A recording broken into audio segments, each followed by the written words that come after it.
ជីវិតស្នេហាខ្ញុំបង្រាជ័យរហូតបើមិនត្រូវគេបោកក៏ត្រូវគេ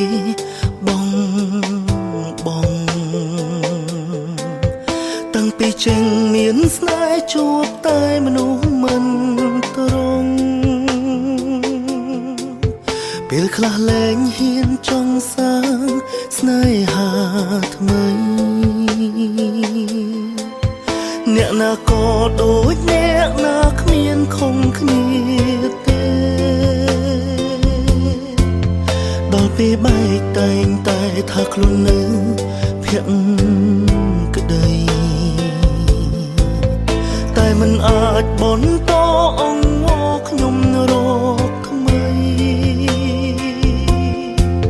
ថាលោកនាងខ្វឹងអីស្រីល្អជាងគេអស់អារម្មណ៍ហើយចាំបាច់អីនេះយាយយកល្អឬក៏ថាលឺហើយខ្ញុំអខូចចិត្តតែមួយផ្លែឯណាទៅមនុស្សល្អដែលគេថាមានច្រើនអង្គណាមិនជប់តែមនុស្សមុខប្លែកចារឹកដដែ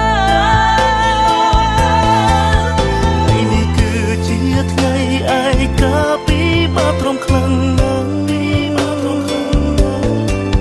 ថ្ងៃនេះគឺជាថ្ងៃឯកាខ្ញុំត្រូវបាត់បង់ស្នេហ៍តែខ្ញុំត្រូវឯកាពេញមួយជីវិតនេះមែនទេ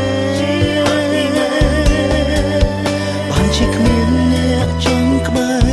ស្នេហ៍មនុស្សដូចខ្ញុំ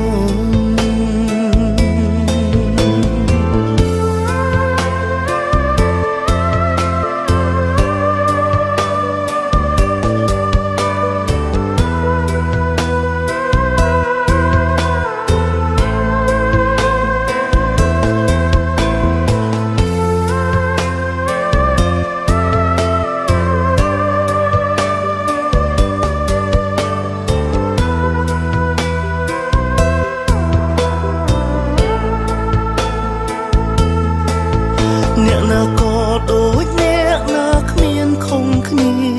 ទេដល់ពេលបែកតែងតែថាខ្លួន